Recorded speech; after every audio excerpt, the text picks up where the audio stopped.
ಬನ್ನಿ ಇವತ್ತು ಇಲ್ಲೇ ನಮ್ಮ ಮಂಡ್ಯದಳ್ಳಿ ಹತ್ರ ಕಾರ್ಸ್ವಾಡಿ ರಸ್ತೆಯಲ್ಲಿ ನಮ್ಮ ಶಾಂತಿ ಕೆಲಸಗಾರಲ್ಲಿ ಒಳ್ಳೆ ಹೊಸ ದೇವಸ್ಥಾನ ಕಟ್ಸವ್ರೆ. ನೋಡುಮ್ಮ ಬನ್ನಿ, ದೇವಸ್ಥಾನ ಮಾತ್ರ ಅಚ್ಚುಕಟ್ಟಾಗಿ ಕಟ್ಟವ್ರೆ. ಯಾವ ಕಟ್ತನೋ ಗೊತ್ತಿಲ್ಲ, ತುಂಬ ಚೆನ್ನಾಗಿ ಕಟ್ಟವ್ರೆ. ಮೊದಲು ಇಲ್ಲಿ ಹಳೆ ದೇವಸ್ಥಾನ ಇತ್ತು ನಮ್ಮ ಸ್ವಾಮಿದು, ಭೂಸಿದ್ದೇಶ್ವರ ಸ್ವಾಮಿ ದೇವಸ್ಥಾನ. ಅದೇ ಜಾಗದಲ್ಲಿ ಹೊಸ ದೇವಸ್ಥಾನ ಕಟ್ಟವ್ರೆ ಮಾರಾಯ. ಎಂಥ ಅದ್ಭುತವಾಗದೆ. ಬನ್ನಿ ನೋಡುಮ, ದೇವಸ್ಥಾನ ನೋಡಿಕೊಂಡು ಸ್ವಾಮಿ ಭೂಮಿ ಸಿದ್ದೇಶ್ವರನ ಆಶೀರ್ವಾದ ತಗೊಂಡು ಹಾಗೆ ಮುಂದಕ್ಕೆ ಹೋಗುಮ. ಸೊ ಬನ್ನಿ ದೇವಸ್ಥಾನಕ್ಕೆ ಹೋಗುಮ. ಈಗ ನಾ ಪದೇ ಪದೇ ಮಾತಾಡಿ ನಿಮ್ಗೆ ಡಿಸ್ಟರ್ಬ್ ಮಾಡಲ್ಲ, ಬನ್ನಿ.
ಆಮೇಲೆ ಇನ್ನೊಂದು ಹೇಳ್ಬೇಕ, ಏನಂದರೆ ದೇವಸ್ಥಾನನ ಇನ್ನೂ ಕಟ್ತಾವ್ರೆ ಕಣ.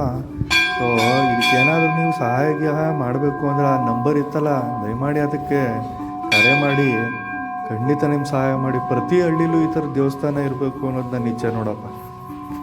ನಿಮ್ಮೂರಲ್ಲೂ ಇಂಥ ದೇವಸ್ಥಾನ ಕಟ್ಟಿದ್ರೆ ಖಂಡಿತವಾಗ್ಲೂ ಅದ್ಭುತವಾಗಿರುತ್ತೆ, ಮನಸ್ಸಿಗೆ ನೆಮ್ಮದಿನೂ ಕೊಡುತ್ತೆ. ಯೋಚನೆ ಮಾಡಿ, ಎಲ್ಲೆಲ್ಲೋ ಅದಕ್ಕೆ ಇದಕ್ಕೆ ಅಂತ ಮಾಡ್ತೀರಾ, ಒಂದು ಈ ಥರದೊಂದು ಅದ್ಭುತವಾದ ದೇವಸ್ಥಾನದ ಬಗ್ಗೆನೂ ನಾವು ಯೋಚನೆ ಮಾಡಬೇಕು ಅನಿಸುತ್ತೆ. ನೀವೇನಂತೀರಾ? ನಿಮಗೂ ನಿಮ್ಮೂರಲ್ಲಿ ಈ ಥರದೊಂದು ದೇವಸ್ಥಾನ ಇದ್ರೆ ಚಂದ ಅಲ್ವಾ? ಸ್ವಾಮಿ ಆಶೀರ್ವಾದ ಇರುತ್ತಲ್ವಾ? ನೋಡಿ, ಹಂಗೆ ಸ್ವಲ್ಪ ದೂರದಿಂದ ಒಂದು ವಿಡಿಯೋ ತೆಗ್ದೆ. ಏನು ಚಂದ ಆಯ್ತು ಮಾರಯ್ಯ ದೇವಸ್ಥಾನ. ಅದು ಯಾವ ಕಟ್ಟಿದ್ನೋ ಸಖತ್ತಾಗಿ ಕಟ್ಟವ ಕಣ. ಬನ್ನಿ ಹಂಗೆ ಒಂದು ಸುತ್ತ ಹೊಡ್ಕೊ ಬರುಮ. ದೇವಸ್ಥಾನ ಮಾತ್ರ ಅದ್ಭುತವಾಗೈತೆ. ಇನ್ನೂ ಕೆಲಸ ನಡೀತೈತೆ. ಆಮೇಲೆ ಇಲ್ಲೇನು ಅಂದರೆ ಮದುವೆ ಎಲ್ಲ ಮಾಡ್ತಾರೆ ಗಜ. ನಾ ಸುತ್ತ ನೋಡಿದ್ನಲ್ಲ, ಮದುವೆ ಗಿದುವೆ ಎಲ್ಲ ಮಾಡ್ತಾರೆ. ಮದುವೆ ಮಾಡಲಿಕ್ಕೂ ಈ ಛತ್ರಗಳು ಅವೆ, ಛತ್ರಗಳು ಸುತ್ತದಲ್ಲಿ ಛತ್ರಗಳು ಅವೆ, ಊಟ ಗೀಟ ಹಾಕ್ಲಿಕ್ಕೆ. ಅಲ್ಲಿ ಊಟ ಮಾಡಿಕೊಂಡು ಮದುವೆನೂ ಮಾಡ್ಬೋದು. ಚೆನ್ನಾಗೈತೆ. ನೀವು ಮಂಡ್ಯದ ಕಡೆ ಬಂದಾಗ ಈ ಸಂತೆ ಕೆಲಸಗಾರಿಗೆ ಬಂದು ದೇವಸ್ಥಾನ ನೋಡ್ರಪ್ಪ, ಚೆನ್ನಾಗೈತೆ. ನಾನಂತೂ ಇದನ್ನು ಹೇಳ್ತೀನಿ ನಿಮಗೆ.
ಕೊನೆಗೊಳ್ಳುವ ಮೊದಲು ಬೇರೆಯವರಿಗಿಂತ ವೇಗವಾಗಿ ಓಡುವುದಕ್ಕಿಂತ ನಿಮ್ಮ ನೆನ್ನೆಯ ಸಾಧನೆಗಿಂತ ಇಂದು ಉತ್ತಮವಾಗಿರುವುದೇ ನಿಜವಾದ ಗೆಲುವು.